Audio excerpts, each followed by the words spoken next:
నేను వచ్చేసరికి నిచ్చెనేసుకొని రెడీ అయిపోయావు కదా అవును. కాయలు కొయ్యటానికి.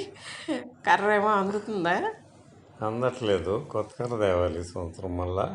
ఎట్లయినా సరే దానికి తగ్గ కర్ర తెచ్చుకొని కాయలన్నీ కోసుకోవాలి, ఈ వేస్ట్ పోనివ్వకుండా. అవును.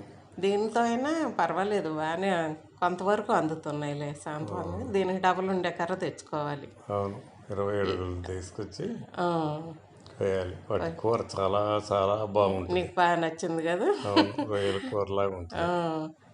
అయితే దోరకాయలే కోసుకోవాలి. అయితే ఈ ఫస్ట్ ఇవి తిందాంలే, ఇవి తినేద్దాం, ఎందుకంటే ఇవి బాగా తయారయ్యి ఉన్నాయి.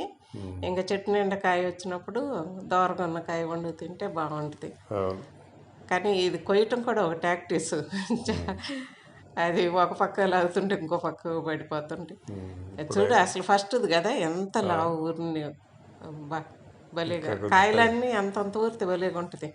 15 రోజులు అయితే ఆ చెట్టు నిండా కాయలే. ఇప్పుడు బాగా పోతా ఉంది, పిందా ఉంది, అక్కడక్కడ తయారై ఉంది. కింద ఇంకోటి పడేసావు, అదేమో కనబట్టలే, ఎతకాలి. అవి పైన ఉన్నాయి, అవి ఈసారికి పెట్లకు వదిలేయటమే. అప్పుడప్పుడు అవి సగం దీన్ని కూడా పడేస్తుంటాయి రోజు. కింద చెట్టు కింద ఎత్తుక్కోవటం.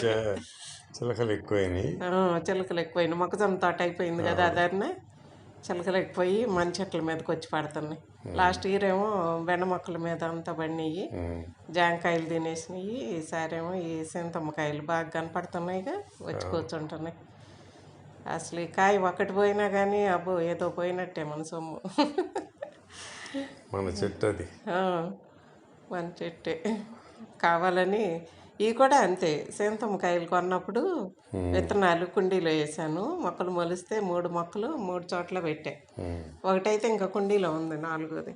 అది డాబా గార్డెనింగ్ చేసినప్పుడు డాబా మీద పెడదామని ఒక ఆశ, కానీ అది కుదరతలేక అది కుండీలోనే ఉండిపోయింది. అసలు ఎంత కాయ ఉందో చివర్లో. ఇవన్నీ ఎప్పుడు కోసి పెడతావో ఏమో. నువ్వు వేయాలి, నేను కూర వండాలి.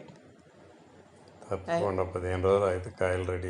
రోజు పొద్దున్నే మొన్నటి దాకా రేగాయలు అయిపోయి. ఇదిగో చూడు ఈ కాయ చూడు, అసలు ఎంత లావు ఉందో గింజ. అసలు ఎప్పుడు చూడలే అంత. మళ్ళీనేమో ఇంకా రోజు ఒకసారి కింద చూసుకోవాలి, కొయ్యటం కాకపోయినా. ఎందుకంటే చిలకలు కొట్టేసి పడేస్తుంటాయి. అది చూడు, అది కన్నల్లి ఎట్టుందో, విచ్చుకుపోయి భలే టేస్ట్ ఉంటుంది. ఒక్క కన్ను దొరికినా తినేయటమే, ఒక్క కడుపు వారు దొరికిన. అయ్యో పైన చూడు, గుర్తుపెట్టుకో అవన్నీ. మళ్ళీ అటు ఇటు చూడకుండా ఎక్కడ ఉన్నాయో గుర్తుపెట్టుకుంటే అక్కడే కర్ర పెట్టి కొట్టుకోవచ్చు. Okay, thank you. అయ్యో చూడు ఎంత ఉన్నాయి పప్పులు. షుగర్ వాళ్ళకి మంచిదంట, నువ్వు రోజు 2 కాయలు కొట్టుకొని తినొచ్చు. షుగరు, బీపీ వాళ్ళకి కూడా, నాకు కూడా పెట్టు, నాకు బీపీ.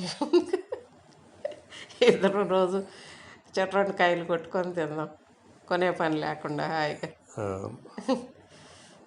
ఓకే.